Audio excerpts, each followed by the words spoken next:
Sekarang saya masih berada di Banten, tapi di desa yang berbeda, yaitu Desa Kasunyatan. Kabarnya, di desa ini ada masjid yang sangat tua, dibangun pada tahun 1500-an pada zaman Sunan Gunung Jati. Nah, bagaimanakah keunikan dan juga kisah dari masjid ini?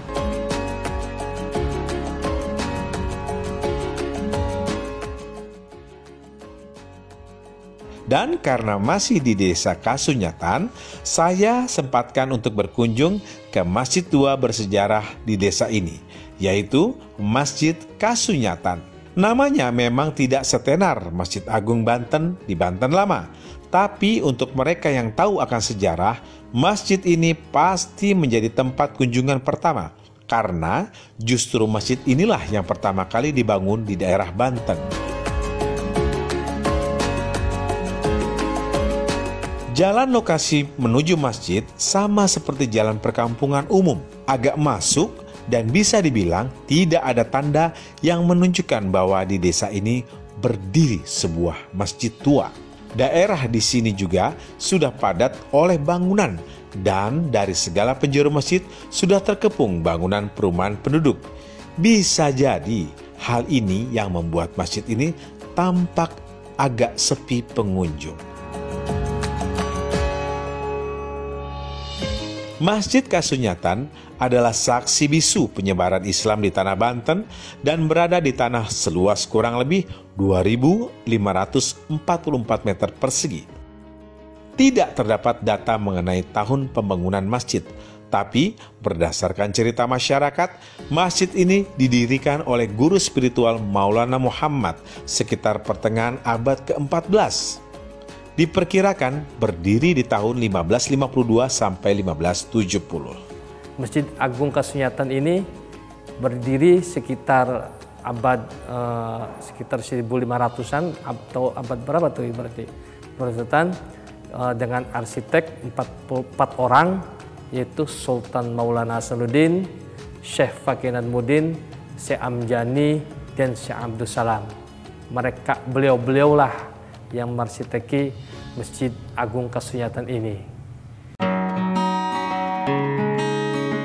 Masjid Kasunyatan berlokasi di kompleks bangunan yang dibatasi oleh tembok keliling dengan 3 gapura yang terletak di sisi barat, selatan, dan timur. Gapura di sisi baratnya adalah pintu masuk di halaman makam sisi utara dan sekaligus sebagai pembatas dengan makam di halaman timur. Di antaranya makam Syekh Abdul Syukur, salah seorang tokoh masyarakat atau ulama yang sangat berperan pada masanya.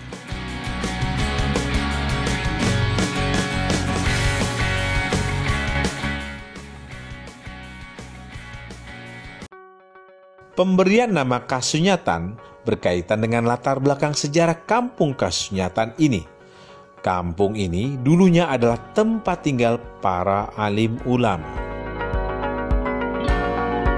Keberadaan desa dan Masjid Kasunyatan tidak lepas dengan sejarah Banten, terutama pada masa pemerintah Maulana Muhammad. Desa dan masjid ini pun diberi nama yang sama untuk menunjukkan rasa hormatnya kepada sang guru yang bernama Kiai Dukuh, yang bergelar Pangeran Kasunyatan.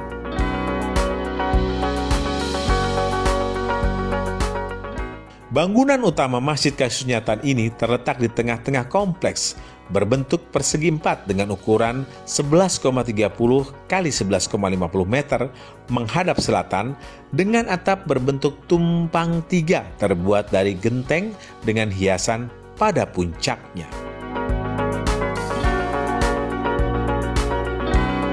Di ruang utama terdapat 4 buah tiang penyangga berbentuk bulat dengan ukuran tinggi 5,12 meter, diameter kurang lebih 32 cm, berdiri di atas umpak setinggi kurang lebih 50 cm.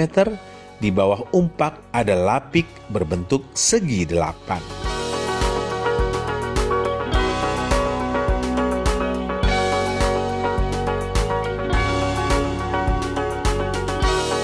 Alhamdulillah, sampai sekarang keaslian Masjid Kasunyatan masih tetap terjaga. Rupanya para pengurus dan penerusnya sangat mengerti bagaimana merawat sebuah warisan bernilai sejarah. Indahnya Indonesia.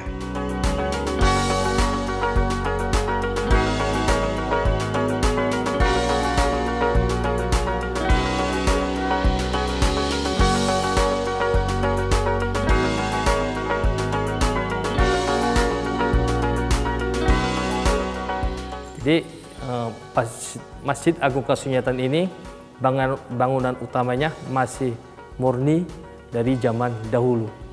Di sini bangunan-bangunannya terdiri dari tiang-tiang besar, 4 pilar, tadi itu Islam, iman, ihsan, dan ikhlas. Semuanya terbuat daripada kayu jati. Kayu jati yang kokoh, yang dari dulu tidak pernah diganti.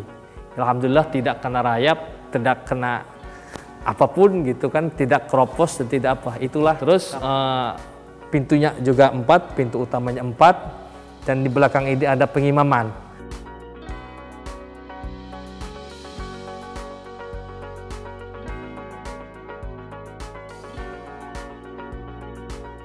Dan filosofi ukiran-ukiran ini ukiran ciri khas Kesultanan Banten.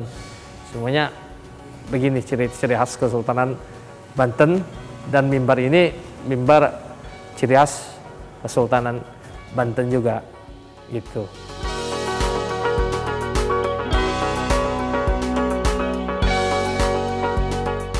Kalau pedang ini peninggalan jadi sultan juga, peninggalan Sultan Banten.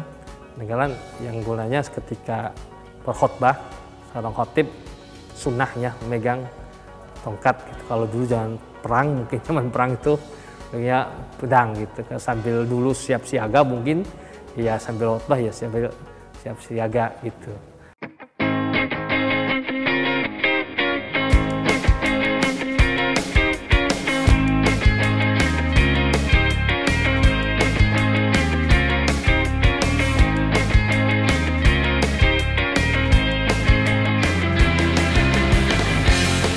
Sementara di sisi barat laut terdapat kolam yang berdenah persegi 4. Bagian tengah setiap sisinya dibentuk menjorok keluar, dan ada tangga menuju kolam. Di bagian tengah dasar kolam berdiri 2 tiang yang terbuat dari pasangan bata dengan tinggi kurang lebih 6,5 meter, yang berfungsi sebagai penyangga atap benteng berbentuk persegi 4 dan berdiri di atas 18 tiang bata, termasuk 2 tiang yang berada di kolam. Subhanallah.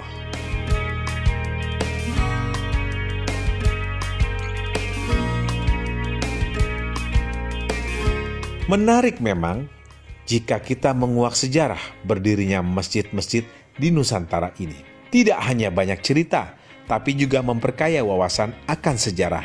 Pantas saja saya semakin cinta akan Islam dan semakin cinta akan budaya tanah air tercinta ini.